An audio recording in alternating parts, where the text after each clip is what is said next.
I'm going to do things a little differently, Fred. I'm throwing this curveball at you right now live as we record this podcast. I've never done this to you before. I just felt like, it's funny. Our 10th year doing it, I felt like it needed a little shakeup, a little something different. Okay. And I really want the audience, the Golf Smarter audience, to participate. So as we go through these, reach out to Fred through his messages. You can hit me up at the Matty Blake on all my social media. Tell me if we made the wrong choice. Because here's what I'm going to do, Fred. I'm going to give you the category and I'm going to give you choices. I'm going to throw it to the committee and I want you to choose. Okay. It's your show. You're going to choose. You're the guest of honor, Matty B. Well, I'll tell you if you're right or wrong. Okay, fine.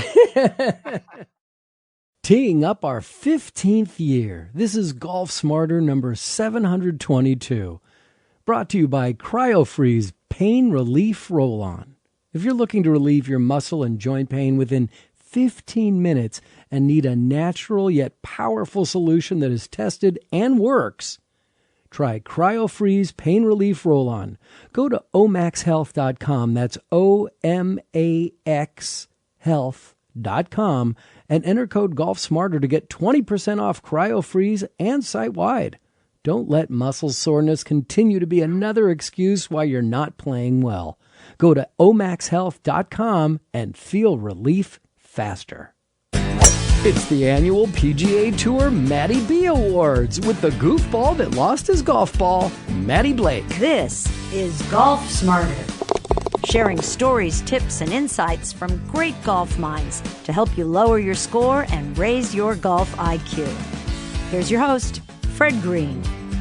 Well, if it's a new year, it must be time to say welcome back to the Golf Smarter podcast, Matty B. Fred, I've got my tux as always. I've got a little cocktail here and I'm ready to go. I can't believe this is the 10th annual. I think we've done 9 at least of these recap of the PGA season from the previous year. That's unbelievable. Crazy. Yeah, time's going too fast. That's too much. And we're not getting any older, Matty B. Yeah, laugh. Okay, fine. Be that way. How you been, man? Fantastic. I miss you. I miss talking golf. I only talk about... You don't get to do that much anymore. No, I don't. I talk about mysteries and enigmas and strange things in the sky and all this craziness, but I don't get to talk about golf much. So this is a pleasure. Well, golf is mysteries, enigmas, strange things in the sky. You know what's funny? I was doing a podcast interview for Oak Island, the show I work on, The Curse of Oak Island. And for those who don't know, I'll get into that in a second. But I accidentally made, it was on that golf radio show that I was on the other night. And I said kind of quite accidentally, I'd never made the comparison before. But as I was forming the sentence, I'm like, oh my God, that is so true. I said, it's kind of like a metaphor for golf, Oak Island, because it's a mystery that drives you. You can never quite wrap your hands around it. It's elusive. You're always trying to capture it. And you'll spend all kinds of time and money and frustration trying to track this thing down. And every time you think you have an answer, it goes away again. But then it gives you just enough. It gives you just enough to keep you going. I'm like, it is golf. Oak Island is just like golf. No wonder you love it so much. Yes. So tell me about what's going on with Oak Island. You've been doing this for 5 years now? Yes. So the show, The Curse of Oak Island on History Channel, is in its 7th year. And okay. I host a companion show called Drilling Down, The Curse of Oak Island Drilling Down, which I'm in my 5th year working on the show full time. And it is awesome. Congratulations. Thank you so much, Fred. The Curse of Oak Island is basically, for those who don't know, a real life mystery. Somebody buried something on this island off the coast of Nova Scotia. Nobody knows who, nobody knows why, nobody knows what they buried, and nobody knows when. But theories range from the Knights Templar hiding perhaps, a religious treasure of some kind, to pirate treasure, to the lost manuscripts of William Shakespeare. These systems of vaults that they have deep underground are complex, and they're booby trapped with seawater. Every time you try and breach one, they flood with seawater. So it's been a long search over 220 years. 6 people have unfortunately died trying to solve this mystery. And this show, The Curse of Oak Island, is about 2 brothers from northern Michigan, Rick and Marty Lagina, who are the current modern day treasure hunters trying to solve this mystery. This is like conspiracy theory at its best. Because there's something there, but they don't know what it is, but they're pretty sure there is something there. Yes. Each season, they keep. So weird. Yeah, it's almost like, it's wrong to say that they want to quit. That's not quite right. But there's a growing frustration when you work on something like this and spend so much time and energy and money. And every time I think they want to maybe throw in the towel, they find something that compels them to keep going. And the timeline keeps moving back. I mean, they have found things that date to, everybody laughed at that theory about the Knights Templars I mentioned. Not everybody, but many people thought there's no way it could be anything to do with the Knights Templar. This is North America. You're talking, 1700s, 1800s maybe. And then they start finding evidence linked to the Knights Templar. And these things are dating from the 1300s potentially, middle-aged Knights Templar artifacts. So all of a sudden you're not laughing so much anymore. And human bones deep underground, that one of them tested to be Middle Eastern and very old. What's that doing deep underground on this island? So they just keep having to find out, all right, well, what does this mean? And it's an unbelievable story. And it's got quite a following. Obviously, if you're on your 5th year of this Yes. a network spending money on it, it must be generating a lot of interest. Yeah, it's the number 1 rated cable reality show on television. Congratulations. Thank you, sir. Amazing. Thank you. Just amazing. All right. Well, let's talk about PGA Tour for 2019, because it was a fascinating year. A lot happened, not just in golf in 2019. I mean, think about it. Baseball, hockey, basketball had first-time champions. It was, right? Unbelievable year. I mean, you're a huge baseball guy, I know that.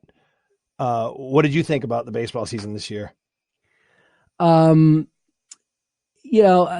being an Oakland A's fan and also a San Francisco Giants fan, I had a mixed bag going on here. The Giants were just horrendous, and the A's, once again, 97 wins and can't get past the playoffs, can't get, past the first round. But I never, expect them to get past the first round. Right. And the World Series with the home team losing every game, unheard of. And then another scandal. We had another scandal. It's like in golf, we had some scandals this year, and in baseball, the sign stealing, and now the Pats are involved in another scandal, sign stealing with video. So it's been quite a year. Oh, I didn't even want to bring up the Pats to my Bostonian buddy here. Yeah, they won another championship, but their quarterback may get old someday. He's having a tough year, man. It's all the talk. Oh, come on. What, the 11-3? I know, but he's having clearly a frustrating year for him. And this offense is not clicking like it usually does. No Gronk and everything. And the talk around here is all 24/7. Is it Brady's last year for the Pats? Everybody, it's all anyone's talking about. And it's so funny, Fred. Like, they're literally analyzing it. The news just came out a few days ago that he does this charity here in Boston that works with special needs children. And he just signed off as he's just a national ambassador. He's not doing his local thing anymore with them. He sold his house. He's put his house in the market, bro. He's gone, bro. This is it. So everyone's like freaking out. They're looking for any signs they can that this might be his last hurrah with the Pats. But he wouldn't go anywhere else. I don't know, Fred. I mean, listen, think about it, because he feels there's a little chip on his shoulder for how things have gone down the last couple of seasons. And if he has a chance to, especially now with this scandal, even though I think it's much ado about nothing, but of course you do. You're from Boston. I mean, we filmed some sideline footage that you get on a cell phone. That's 6 Super Bowls. I don't think so, but I digress. Brady feels a little slighted. It's too long to get into in a golf podcast, but from the weapons he's been given and the contract stuff that's gone on, the hits he's taken, if he could extricate himself from Bill Belichick and prove he's the GOAT of all time for a couple of years, if he could get, let's say, like Miami offered him $25 million 2 years will give you unbelievable weapons. And if he could get to a Super Bowl with another team away from Belichick, it would cement. It would be you could now argue he's not GOAT. You could make a Montana argument, I guess. If he does that, no argument. He's greatest of all time. If he can win, and I think he might know that, in his head. Yeah. And how important is it to him? And how can you say that he's not the greatest of all time for what he's done at his age with that consistency? I still contend that he and Belichick should retire together and walk away as the greatest coach quarterback combination in the history of the game. I mean, Don't get me wrong. That's what I want, but it's getting a little ugly around here. There's some, I don't know. We'll see. It's going to be a fascinating story either way. Yeah. Anyway. All right. So sports, all of 2019 was unbelievable, but it was a banner year in the PGA Tour.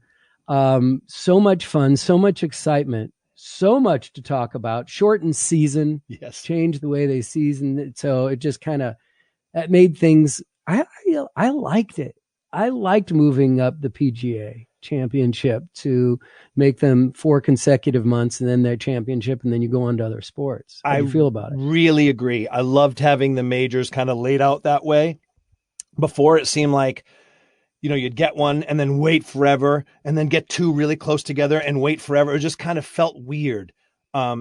This was just, it made logical sense. Like one this month, one that month, one this month, one that month. It's like, the majors should feel like kind of a summer thing, if that makes sense.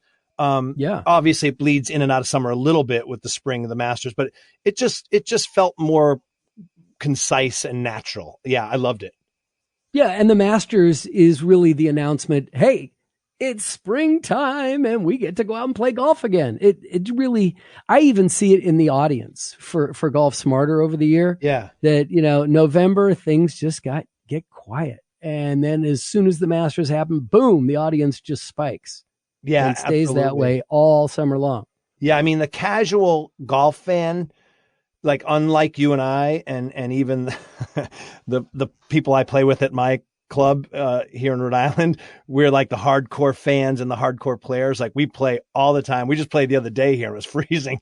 There's no snow on the ground and no ice on the green. We're playing, but I think for the casual fan, they just, as soon as that last major is over, golf doesn't exist to them anymore. They might have watched the President's Cup here and there, but they're not watching like the little events, the silly season events that we watch, and they're not as into it as we are. So you're right. Interest in golf for the non-diehards definitely drops off. Well, a couple episodes ago, we had the general manager of TPC Harding Park that it's hosting the PGA Championship this year. And they've been planning this for 4 years. And I thought it was so fascinating that he talked about how they'd been, working on this for a number of years now. And all of a sudden they said, oh, by the way, we're moving it from August to May. And they're like, cutting that much. It's like a total panic for those guys. Of course. It's like, wait, how do you do that? Wow. Yeah. Yeah. But they'll do it. Right. They'll do it. They always do. Yep. And I recently got to play the course, and I'm telling you, it's playing so hard. It's the highest score I've shot in well over a year. Oh, man. And I felt good about it. Yeah, right. Gotcha. It's like, it is tough. Yeah. It was tough. Someone was just, I think it was Hank Haney on his podcast was saying the other day, the President's Cup, if you took like an 8 handicap and he's like, I'll even give you I'll give you all the greens in regulation but the ball has to be placed 50 feet or farther from the hole. He ain't breaking 90. Wow. He's like, he's going to putt it off the green pretty much every hole or leave it halfway or blow it off into a bunker. He's like, the greens are that hard and that fast. Unbelievable. All right. Well, listen, let's take a quick time out. We'll come back and we'll do the 2019 PGA Tour MattyB Awards coming up next. So many golfers deal with constant joint pain, back pain, muscle soreness, even arthritis. And most likely you, like me, have tried a variety of pain relievers like Icy Hot and Bengay, over the counter, and all the way to prescription drugs. But personally, I'd prefer a natural remedy that provides long-lasting recovery and works instantly. Well, I found one that has been a huge surprise for me, but shouldn't be a surprise at all. It's CryoFreeze CBD, developed by Omax Health. Here's what's happened to me last week. Around the second hole, I noticed that a couple of fingers of my left hand were really starting to hurt again, as they have so many times before. So I pulled out my new CryoFreeze CBD roll-on and applied it on both my second knuckle of my forefinger and the big joint of my thumb. Well, when we got to the turn, I realized I had no pain at all, nor did I even notice that it was gone since minutes after applying the roll-on. Incredible. CryoFreeze CBD, developed by Omax Health, is a non-prescription, triple-action pain relief roll-on that's specifically formulated to block pain receptors, reduce inflammation, and improve muscle and joint flexibility. The best part is, this 100% natural CBD-powered remedy works its magic within 10 minutes of application, and relief lasts up to 8 hours, much longer than any over-the-counter product. It's super easy to throw in your golf bag and take on the go for emergency pain relief. Simply roll it over wherever it hurts and ice out the pain with an Arctic blast. Why am I telling you? Because Omax Health is offering Golf Smarter listeners 20% off a full bottle of CryoFreeze Pain Relief Roll-On, plus free shipping. This discount also applies toward any product on their website. Just go to omaxhealth.com right now and enter the code GolfSmarter to take advantage of this incredible savings. That's OMAX, omaxhealth.com, and enter GolfSmarter to get 20% off CryoFreeze and the entire website. And clearly, I need to give some to the dogs.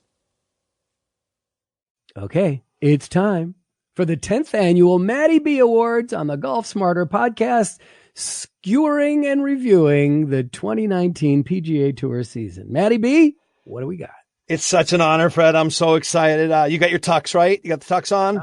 I got the tie tightened too tight. I can't breathe. Did you get through the red carpet okay? The paparazzi? What's amazing is it's a clip-on. Yeah, well, you look good in a clip-on. Now, my wish for this year, I'm going to do things a little differently, Fred. I'm throwing this curveball at you right now live as we record this podcast. I've never done this to you before.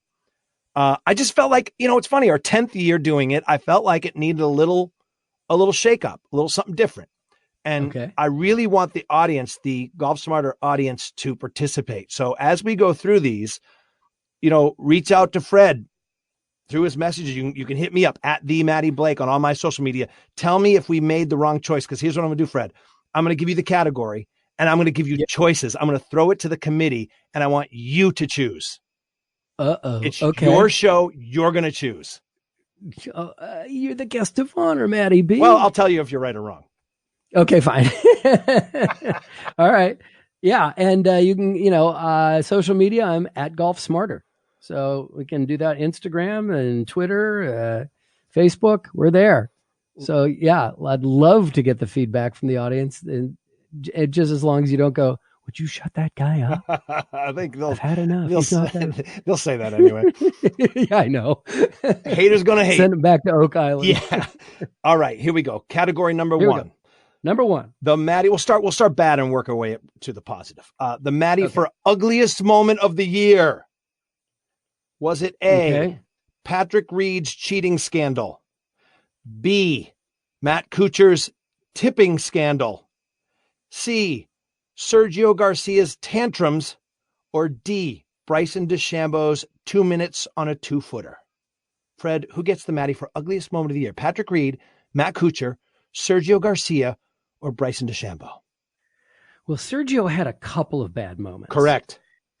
A bunch, he embarrassed, actually. A bunch. He damaged greens at the Saudi International. He threw his driver at his caddy at the Open, which was caught on a cell phone, as I remember it. The FedEx St. Jude's, he slammed his club into the ground. He had a Kuchar incident with a gimme. He said he didn't hear, and he did the backflip thing with the putter at the match play. So a year of bad incidents for Sergio. And Psycho, I remember him just flipping out in a bunker. That's in Saudi right. Arabia. That was the Saudi. Yep. Same tournament. He had a Yep. really bad day there or weekend. So Sergio is pretty bad. Yep. Kuchar cheaping out on his caddy. Yes. Said he'd give David Ortiz $5,000. Controversial. Yeah. That he got a lot of grief for that. Before you vote, what do you think of that? So he said he'd give David Ortiz $5,000, Fred, and he makes, I think, like 1.5 or 1.3 million winning it. Yeah. And he just gave him the $5,000 that they'd agreed on. And then later, due to the reaction of the public, he gave him 10% of the 1.3 or 1.5. I forget what it is. Yeah. What do you think? And Bad form, or they had a deal and he stuck with it? What do you think? I have to go with bad form because I think that it's pretty standard that you give your caddy, whether he's a local or he's a guy that travels with you, and that was part of the issue. It's like, hey, he's not my regular caddy. He doesn't have these fences. He lives here. But it's kind of standard that you give, when you win, you give the guy 10%. And yeah. So I don't know I can't speak to his financial situation, but he's probably done quite well on the PGA Tour. That one's pretty bad for me. Yeah. That's just not being a good dude. Being a frustrated golfer, Sergio, being a baby. That's just bad for him. I think being cheap to your caddies sets a precedent that isn't a good thing for the tour. And then you've got DeChambeau with his long, slow play, and you've got Patrick Reed cheating scandal. So which one do you think is the ugliest moment of the year? So DeChambeau taking too much time. He always does. At 2 minutes over a putt. The science for him is a bit more than anybody wants to deal with. And he really doesn't seem like he has much of a sense of humor. At least, he's all business on the golf course, and maybe he should be. I don't know him personally. I don't follow him personally, but lighten up. He handled that horribly. He handled the backlash horribly. He got defensive and took on the media, and it was a young moment. These kids, I'm always shocked by their poise at their age, but that was a moment where, like, all right, that's what I would have done when I was 21. I would have acted like that. You know what I mean? And remind me about Patrick cheating. So that just happened before the President's Cup. He was caught on video at Tiger's tournament. Basically, he was in a waist area where he was allowed to touch the club to the sand, no doubt, because it wasn't a bunker. It was a waist area. But he was in a fried egg, and there was a little mound of sand behind his ball. And in his quote unquote practice moves, it's very clear to me, and to I think most people, he pushes the sand away, and then there's one little pile left still behind the ball, and then he pushes it out the other way, right and then left, thereby kind of exposing the back of the ball. Now, he said he was simply dragging the club back to do a practice swing and didn't know he was moving the sand. But it was, if you take him at his word, it was still, intent doesn't matter in that situation. He was assessed 2-stroke penalty and lost the tournament. Probably could have or would have won if not for that. So he was penalized the 2 strokes, but again, handled it pretty poorly, came out and said, like, look, their word against mine. And Slugger White, the rules guy, was kind of like, not really. It's actually his word against videotape. It's not anyone's word against it. We got him, and intent doesn't matter. He moved the sand. So he didn't say, mea culpa, I'm sorry, I should have oh my gosh, I feel terrible. He just said, like, deal with it, people. I did what I did, and I didn't mean to. And if you think I didn't, it's your fault. Screw you, basically, was his kind of attitude. Wow. So not a great moment going into the President's Cup. So what do I think? It's a tough call. I will go with the ugliest moment being Cooch. Fred, the Matty goes to Matt Kuchar's tipping scandal. You're exactly right. You're 1 for 1. You got poor David Ortiz making a meager living, works his ass off with the guy in the heat, gets $5,000. Yes, I know they pre-agreed to it, but my God, I can't leave a restaurant without tipping like 30%. I'm an over tipper, and I don't say that in any braggadocio way. It's just how I'm wired. So when I see someone who just made $1.3 million, walk away after giving this poor guy $5,000. I don't know how he did that. Now, he ended up doing the right thing, but it's certainly the ugliest moment of the year, Fred. Wow. Yeah, I agree. It was pretty bad. It's interesting that we agree. Okay. That was good. I like this. I like this way of doing it. Of course, this is going to make up for a long podcast. We're already ways into this, but what the heck? Right. It's New Year's Eve. All right. Here we go. The Matty for dumbest decision of the year. The dumbest decision. Was it A, Bryson DeChambeau again? Bryson DeChambeau tries to become Rambo. B, Hank Haney tries to become a shock jock. Or C, Bio Kim gets the boot for the bird. I'll explain. Please. Bryson has started lifting heavy weights to become jacked. He wants to do what Brooks Koepka has done and become a muscle-bound golfing athlete. Hank Haney made a joke about the U.S. Women's Open, saying that, oh gosh, let me guess, I think a Korean will win, and I even think the name will be Lee. Now, unfortunately, or fortunately, Lee did win. So the next day, he further dug himself a hole by saying, see, I was right, Ali won. Bad moment for Hank Haney, and he actually lost his job for it, but he has a new radio show now. And Bio Kim, I don't know if you caught this, Fred, but was the leading money winner on the Korean tour and got annoyed with a gallery member and their cell phone, slammed his club, turned around, and flipped the bird to the gallery member. And what did the Korean tour do to their leading money winner? They gave him a 3-year suspension. Oh, so wait, who are we saying made the dumb decision? The Korean tour and him. It's an all-around horrible, bad decision. Now, they did recant, and they've made it 1 year, but a lot of people think that's even still too much. So, worst decision, dumbest decision, Bryson DeChambeau lifting, Hank Haney trying to make a joke about too many Koreans in the U.S. Women's Tour, or Bio Kim getting the boot for giving the bird. Interesting. So DeChambeau wanting to bulk up and lose weight. Why is that a bad decision? Is he not playing better? Well, he wasn't. How did it impact his plays? Well, it's new. It's brand new. But he wasn't great in the President's Cup, although he did okay. But a lot of people feel that this will be a bad decision, that there's a lot of precedent for people who've bulked up or conversely lost a lot of weight in some sort of desire to be skinny. Either way, bulking up or losing weight, a lot of people point to many other golfers who that was their road to perdition. They just never had their game be the same. So it's a risk, bulking up, beefing up. Will it work? A lot of people think it's foolish for him to do that. All right. Number 2, Hank Haney. We're in an era of people getting away with saying dumb things far too often. Yeah. And getting away with it. And I'm not a big fan of how that's all being played out. The fact that he says something that comes across as a racist comment, not a good thing to do. Clearly, he didn't think about it when he said it. Right. I grew up being yelled at. You got to think about, think before you speak, because I've always had a problem with talking beyond what I should be. And then Bio Kim, his decision, his frustration came out.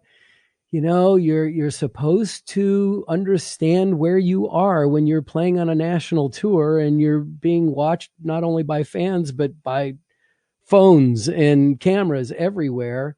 So your frustration, these guys who are on the tour, they're supposed to be at a point in their lives, their professional lives, where they're controlling that emotion is a big part of it, especially for golfers.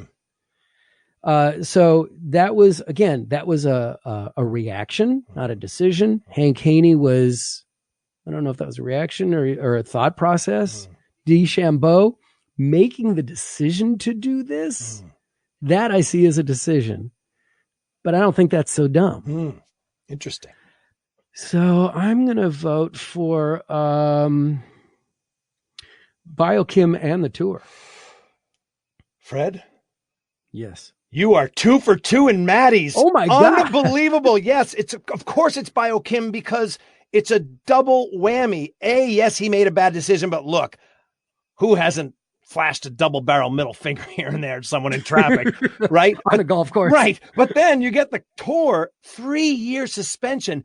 When the public outcry started, and by the way, people like Kevin Na came to this guy's defense like, whoa. You can't have someone not make a living for 3 years because he, quote unquote, broke manners. Understandably, it's a big thing in that culture. But 3 years, the guy can't make a living. That's insane. They reduced it to 1 year, but they still fined him a lot. And he had to do, get this, 120 hours of community service.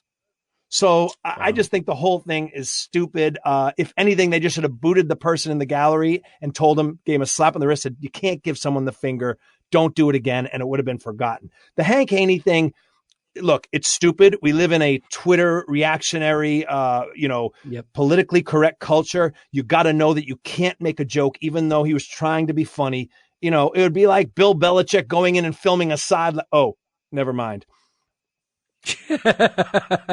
And Bryson DeChambeau getting jacked. He's young. He wants to look muscly. Fine, whatever. It's of course, Bio Kim and the tour get the Matty for dumbest decisions.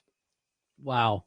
All right. Yeah, I definitely, I'm really curious what people's responses are going to be about this. This is going to be a lot of fun. Love it. All right, let's do one more before we take another break here. Number 3.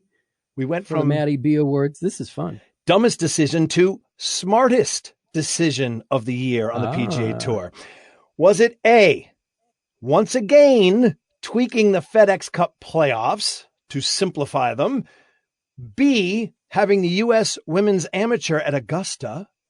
C, Rory over Brooks as player of the year? Or D, none of the above, which might mean, Fred, I have something else in mind. Oh, all right. FedEx Cup playoffs, simplifying it. Yes. Yay. Because it didn't make sense for years. Didn't understand it. Couldn't follow it. The Women's Masters LPGA, that was pretty wonderful. Yes. That's really nice because of, Augusta's always kind of been the all boys club type of thing. Absolutely. And it's an amateur event, women's amateur. So it was just a beautiful thing. Yes. Okay, I'm not writing fast enough. And number 3 was Rory being picked as Brooks. It was controversial, but Rory was picked over Brooks as player of the year. Was that the smartest decision of the year? I can give you the breakdown of their wins if you'd like, if that helps you make the decision. And how controversial was it? It was very controversial because Brooks had that incredible major year the year before and then wins another major this past year. Also 3 wins. Rory had 3 wins. No majors, but he did have a players and he won that final FedEx Cup Tour championship. So you got a players and a championship, same amount of wins, but Rory also had 14 top 10s. And he finished in the top 10 in almost 75% of the tournaments he entered. So it was a dominant performance and they picked Rory over Brooks. And I'm for one glad they did. Oh, okay. Well, and Brooks, it's interesting because Brooks didn't have a terrible year. No.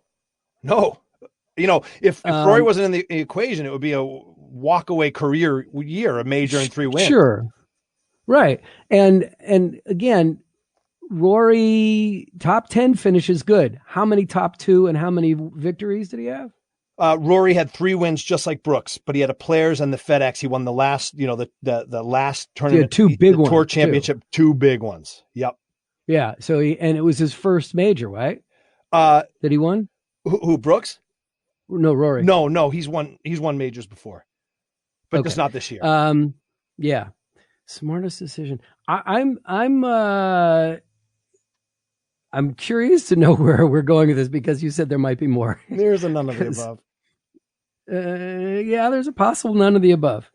You going none of the above? I'm battling because I don't know what you got up your sleeve. Let's see. Not it's a Matt. I'm looking at my notes here. Yes. Okay, we have the biggest brats. I knew that. Best. Confer with the Academy, Fred. Confer with the Academy judges. I don't want to tell you how to do your job. How about making Tiger the captain at President's Cup? We might get there later. Oh, okay. I'm going to go with the LPGA at Augusta. Fred, that's a great pick. That is a great pick. It was a moving moment. Jen Kupcho beats Maria Fassi, Wake Forest champion, on the 18th hole by a few strokes, hits that putt. And of course, Rory's unbelievable year, controversial decision. Many people love Brooks Koepka and are mad at that decision. Tweaking the FedEx Cup playoffs. You had the leader, Justin Thomas, who was staggered with the lead 10 under before he even teed off, but didn't win. Rory beats Brooks for the first and second. I mean, an amazing adjustment to the FedEx. But no, it's D. The smartest decision of the year was Phil Mickelson getting on Twitter and dominating. His social media game was on point, which leads us to the next category. For the first time in the history of the Matties, Fred, Phil's getting his very own category. It's the Lefty Matty for best Phil moment of the year. The Lefty Matty? Yes. Which we will do after the break. After the break, we'll be right back.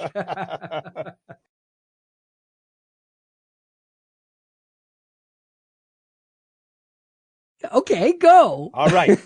Here are your choices. Again, when we last left, we were anxiously awaiting. Always populating this topic for us. He's the greatest. He's always there. He's the greatest. All right. We were talking about the Lefty Matty for the best Phil Mickelson moment of the year. He dominated social media this year, Fred. I'm not sure if you're aware of this, but here are your choices. No, I'm not. I can explain then. A, please. Phil's Fireside Chats, and that's spelled PHIRE side chats. These are a series of videos he's done this past year where he's sitting by a fire and telling actual stories from his career. They're little 1-minute vignettes. They're phenomenal. Wow. Yes, they're awesome. Some of them are kind of serious. Some of them are just funny and absurd. It's just great content. He's having fun at 50, and it's phenomenal. So A would be Phil's Fireside Chats. Mm-hmm. B would be Phil's short game training videos. Now, this is right up your alley, doing Golf Smarter for as long as you've been doing it. He's been giving little short game tips on social media, and they're awesome. You know, they're totally helpful, and they're wonderful. C, Phil's calves. Now, all this social media, all these videos and stuff, at some point, somebody noticed that when he got in super good shape this year, his calves are that of a Greek god, an Adonis. He's got jacked calves. They're tan, hairless, and muscly and perfect. So now it's become a thing, Fred, where every time he posts, he's putting his calves flexed in some way that you can see them, whether he's sitting on a couch watching the President's Cup, he's got his calf flexed, or giving a short game lesson, he's flexing his calves. It's wonderful. So is it A, his Fireside Chats, B, his short game training videos, or C, Phil's calves? Well, I don't need the competition, so we can knock the training videos out. This is a show to help people. I want to help the average golfer get better and not think that they can be Phil Mickelson. So we don't need Phil Mickelson saying, here's how good I am, and you can't do this. Well done. So, fine. You're great. Fireside Chats, telling stories. It's the perfect thing for social media, and a great way to create a following and a legacy beyond that. His calves, when you want to talk about an athlete's calves, I go right back to Ricky Henderson. Oh, yes. The young Ricky Henderson, man. When that guy his legs, his thighs, his calves, he was just a rocket off when he was stealing bases. Yes. I'm going to go with Fireside Chats. Well, Fred, for the first time, you're wrong. The Academy has voted. It's hands down, or should I say legs down. Phil's calves dominated the year on social media, of course. Did it really? Yes. And I'd be surprised if any of your listeners would disagree with me. Oh, my. Okay. What's that say about you? All right. Something we didn't know about you. All right. The other thing is, since when do pro tour players wear shorts? Yeah, well, that's something that needs to change. And I could have actually absolutely accidental segue, Fred, by your brilliance of hosting for this many years. You're great. And you didn't even mean to be. The next Definitely. category is the always touching Matty for New Year's wish. And I almost put golfers wearing shorts as one of the I really did, because I think it's the tyranny and has gone on long enough. But it's too much. And they let them do it in a practice round recently. So like what? And here's the other thing that makes me mad about it, Fred, is golfers are always saying we're athletes, right? Golfers are making that argument nowadays. All the young guns say, hey, golfers are athletes. Golfers are athletes. What athletes do you know wear slacks? You know what I mean? Like if they truly are athletes, then they should be wearing athletic gear. There's nothing wrong with wearing shorts. It's silly. In this day and age, it's just plain silly. I think it's still pretty cool that baseball managers have to wear a uniform. You know, and Belichick's wearing a hoodie with the sleeves cut off. I love it. Right? Yeah. Landry would be furious to see him not standing on the sideline with a tie, right? Yeah. It seems to me like it's just a vestige of, you know, everyone's always saying get with the times in everything in life, all these different walks of life. And it seems to me that is a get with the times type of situation to me. Like these guys aren't going into a boardroom. They can still play the game with honor and integrity, whether they have shorts on or whether they have tattoos or whether they have bearded faces. That used to always annoy me too. People are like, don't go to Arnold Palmer's grill room if you have a beard. I'm like, screw that. Like, who says you're a man of integrity because you shave your face? That means nothing to me. So I just want them to be able to wear shorts. And I almost put it on the list. Very good job, Fred. Interesting. Well, you know, there is that thing that's still going on with country clubs. Yes. Right. Yes. About you can't walk in after a round with your hat still on. Right. You got to have terrible hat head and look ridiculous with, you know, sweat and your hair standing up, but you're not allowed to wear a hat. And, you know, there's those kind of rules about getting with the times. Now, collared shirts are not, thank you, Tiger, for wearing, you know, like a t-shirt type of shirt that still had buttons on it. Yes. Right. Right. So I think the whole, apparel rules, etiquette thing about clothes is just let it go, folks. Love it. I totally agree. And I think it is changing. It is changing. It's undoubtedly changing. I hope so. Yeah. It has to. Well, you know, a lot of the conversation is how is golf going to keep up with the times and get a younger audience? Amen. Well, you can't do it by demanding what they have to wear. Amen. You want to grow the game. I mean, what kid is going to want to be told, you know, tuck in that polo? Like they're going to be like, what are you talking about? It's 2020. What are you talking about? Yeah. So I totally agree. It's also 95 degrees outside and humid. That's the other thing. The poor guys are dying out there. Yeah. All right. But New Year's wish. Now that we've done the whole thing on clothing. By the way, we are let's see here. We only have 2 awards left. 2 awards left after this. This is the touching. Thank you for that warning. And wait, did we do a New Year's wish? This is the New Year's wish, the Matty for New Year's wish category. Always emotional. Okay. It's when we look to the future, Fred. Okay. You know, I believe that golfers are our future. Teach them well and let them lead the way. Oh. I should not be singing. I believe the people. Okay. Here are the categories for Matty's New Year's wish. Fred, what do I want most of all? Is it A, Phil to win the U.S. Open? B, Rory to win his Masters? Or C, Jordan Spieth to just win again?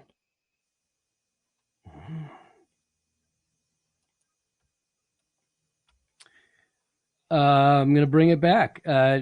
Is Tiger off your wish list? Tiger's off my wish list for now. Because, what a year he had. I mean, he's fine. He's fine. Do I want Tiger to break Jack's record? I don't know yet. I have to think about that one. But I know that these 3 are in a dead heat for what I want most in this new year. Either Phil to win the U.S. Open. Now, you know me as good as anyone, Fred. When it comes to my golfing love, do I want Phil to win the U.S. Open more? Rory to get that green jacket more? Or Jordan to win again?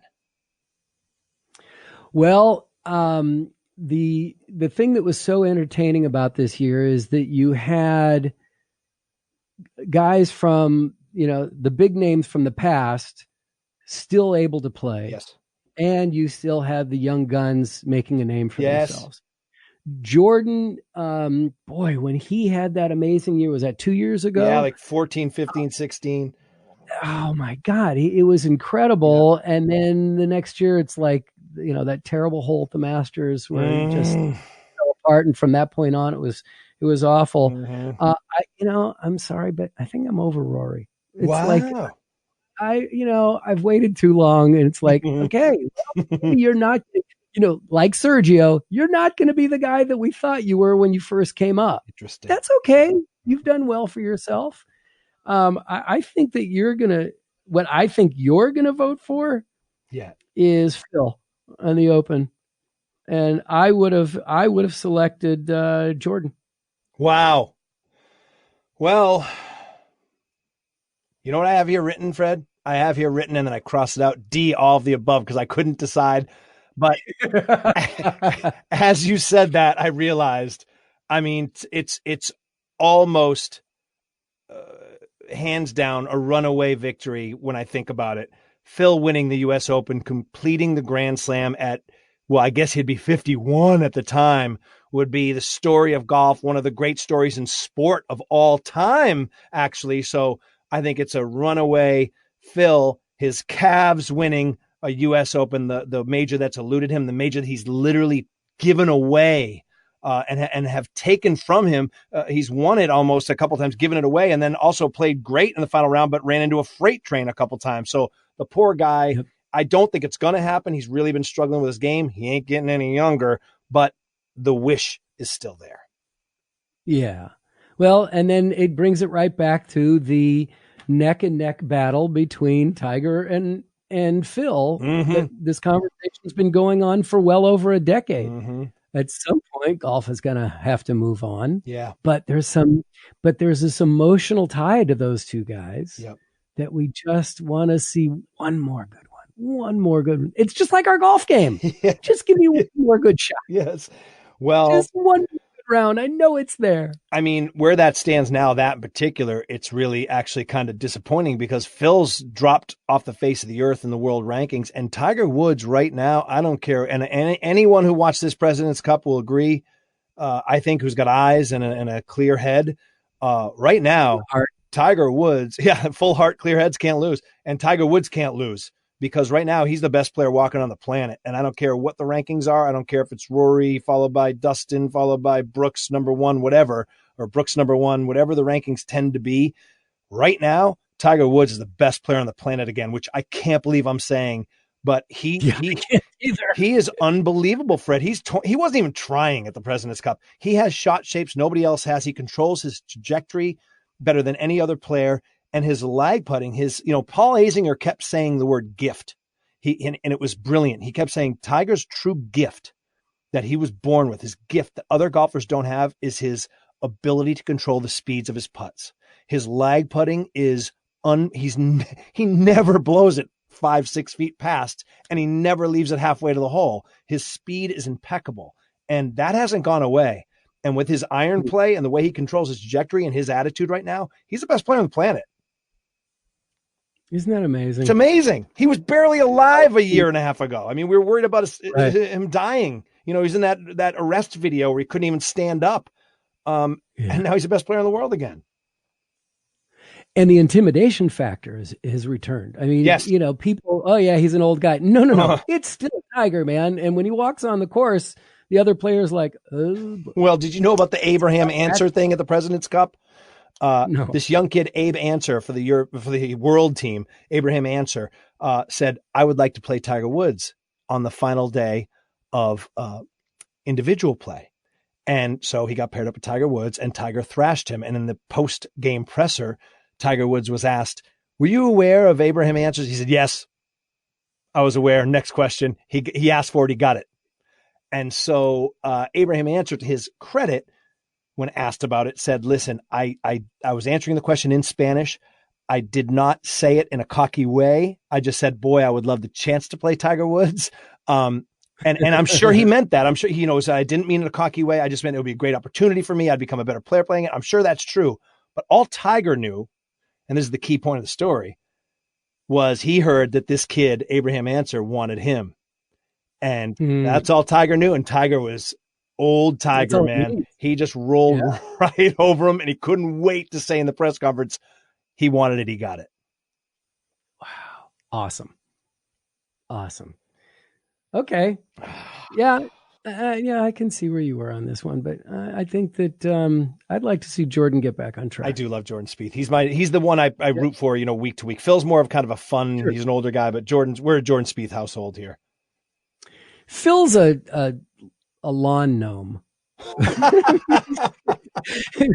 Phil should just be on everybody's front yard, right? Yeah, Phil's everybody's friend. Shorts with shorts on, and a beanie cap. Exactly.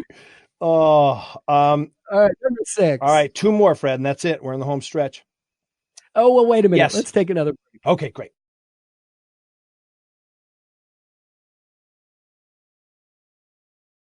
The performance of the year. Does the Matty go to Tiger winning the Masters?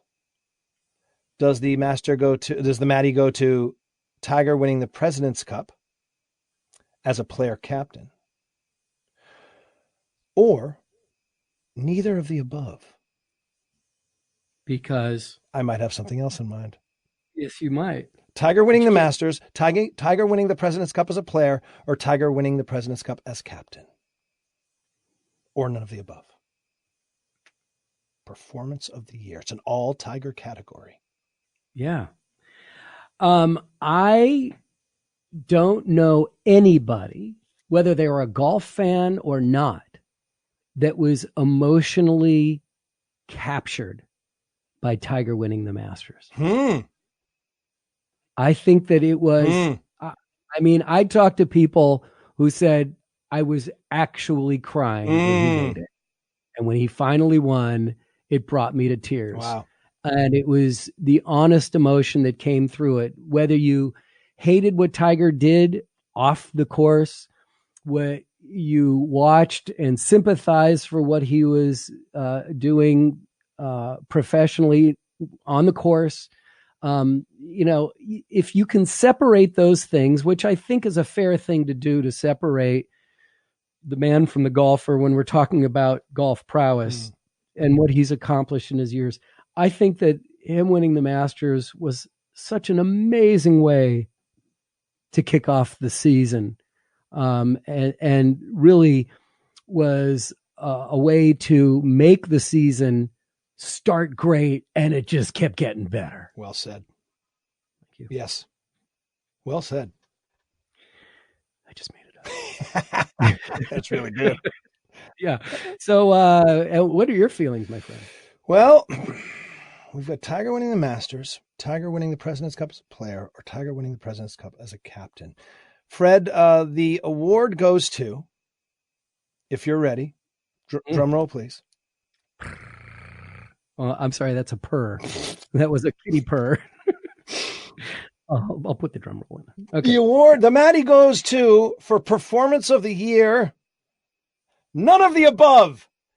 It was Shane Lowry drunkenly singing The Fields of Athenry in a Dublin pub where he drank, Fred, get this, from 1 a.m. to 7:30 a.m. nonstop, singing after he won the Open Championship in Ireland, an Irishman bringing together Northern Ireland and all that division that happened in that part of the world. It was an incredible performance, but the real astounding performance happened afterwards in the pub. It was all captured on social media. Nothing Tiger Woods did this year came close to him singing The Fields of Athenry in a pub from 1 a.m. to 7:30. Shane Lowry gets our performance of the year.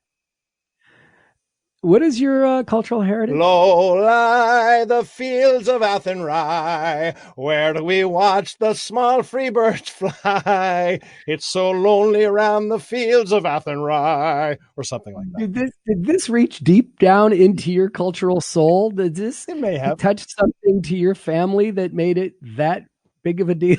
I'm not crying. You're crying, Fred.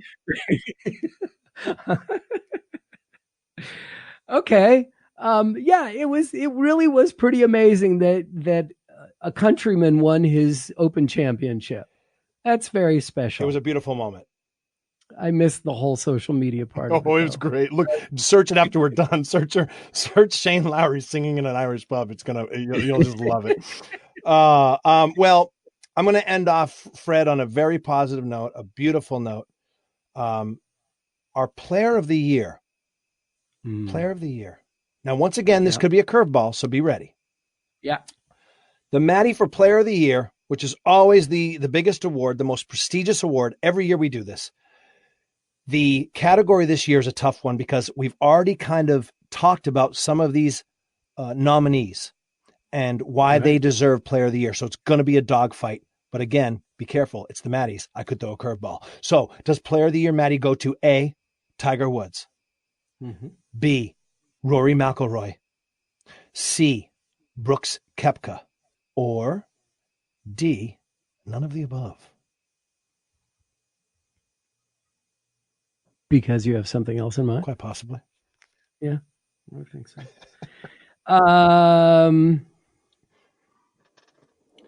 It's just a cheap way to get people to keep listening, Fred. They go, well, who the hell else could it be? I can't hit stop now, even though I want to. It's annoying the crap out of me, but I got to hear who he thinks is the player of the year. Hank Haney, Bryson DeChambeau accepting the award for. I'm sorry. I'm going Tiger.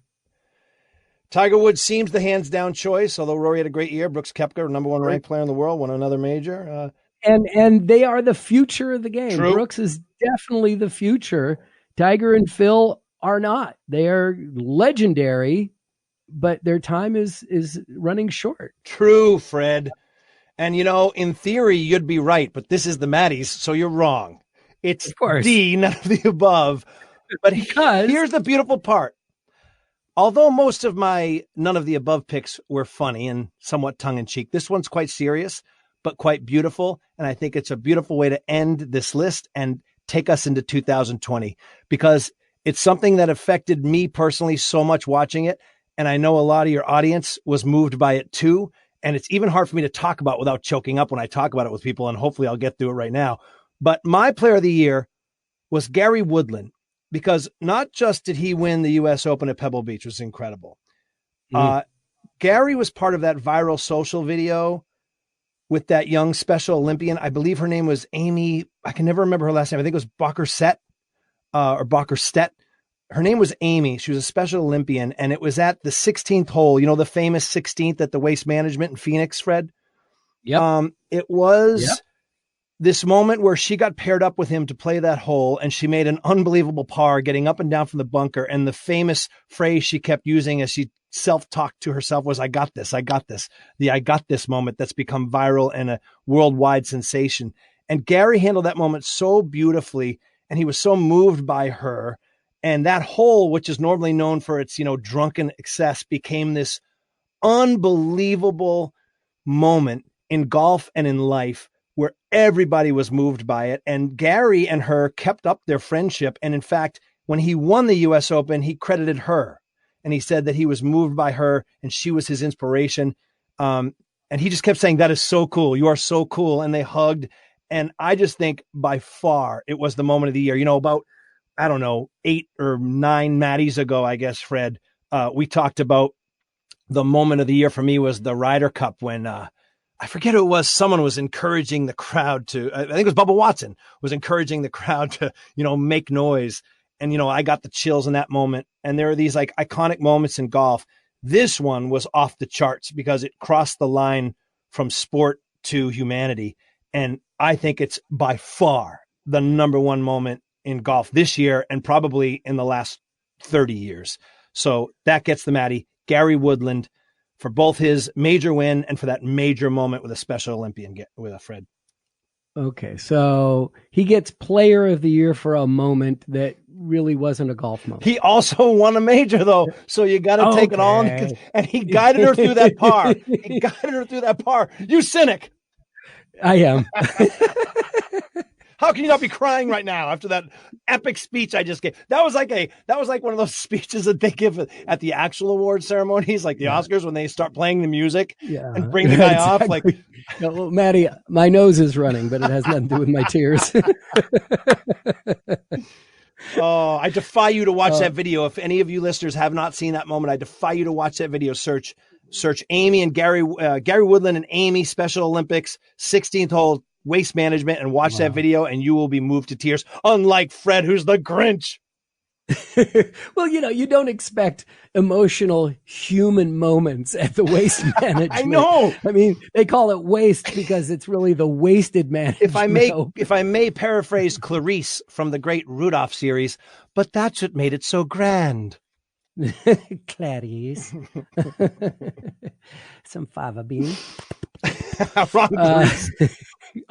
Long Clarice. Yes. I hear Clarice, and I'm Yes. just thinking of that. I wonder if they named her after the reindeer. That's a good question. Oh, that's interesting. Oh, Okay. I am spent, Oh, Fred. That's all. man. I mean, I gave that Matty's my all. Exhausting. Let's drink to this. A beautiful 2020, a healthy one for you and your family, Amen. man. Even if we only get to talk once a year, I'm going to pound your door every year, and you know it. As long as I keep doing this, you're part of it. Love it, Fred. It means the world to me. I love what you do. Can I just say one quick thing? Of course. I listened to something you put on social the other day that I actually ran. I just wanted you to know this on a personal and professional level. I actually ran to my journal. I keep a journal, and I wrote this quote down. And I wish I could remember the guy's name, but your Golf Smarter listeners will certainly know, and of course you'll know. It was a guy you had on, and he was talking about the joy of the game and not losing sight of why we play. And he said, you go out and if you make a double bogey and you're miserable the rest of the day, you've forgotten why you're playing the game. And golf is supposed to be chaotic. It's supposed to be messy. Yes. And that meant so much to me. I literally ran to my book and wrote it down. So I just wanted to tell you that.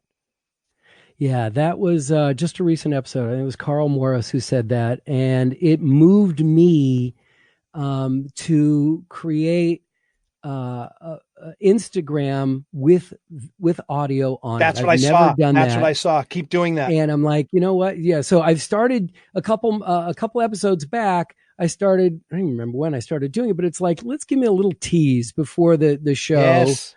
Open the show with a tease, and then it's like, well, shoot, I've already found this, so why don't I just go ahead and use that on social media? So I did, and I really appreciate you commenting on it. Oh, it was amazing, and you've been doing that, by the way, for years and years, But that moment was particularly special to me because I got to, mea culpa, full disclosure. I'm that guy. I'll go out and make a double bogey, and many a day has been ruined to my shame because of that, an ill-timed triple or a double, and I lost a match. And you forget why you're out there. We're not making our living doing this. It was just a wonderful quote, and I'm going to always carry it with me. Thank you very much. And I think it really is something to carry in your back pocket every round is golf is supposed to be chaotic. Amen. Amen. All right, brother. It's been way too much fun, and that's why I can't wait to do it again. Low lie the fields of Athenry, where do we watch the small free birds fly? I don't even know if that's the words. It's Free bird! I haven't heard that song since I was 10 years old. Free bird! Happy New Year, everybody! Thanks so much for checking in for Golf Smarter. If you're new, then let me say welcome and explain that this is about as close as you'll get when it comes to the results of a PGA Tour event.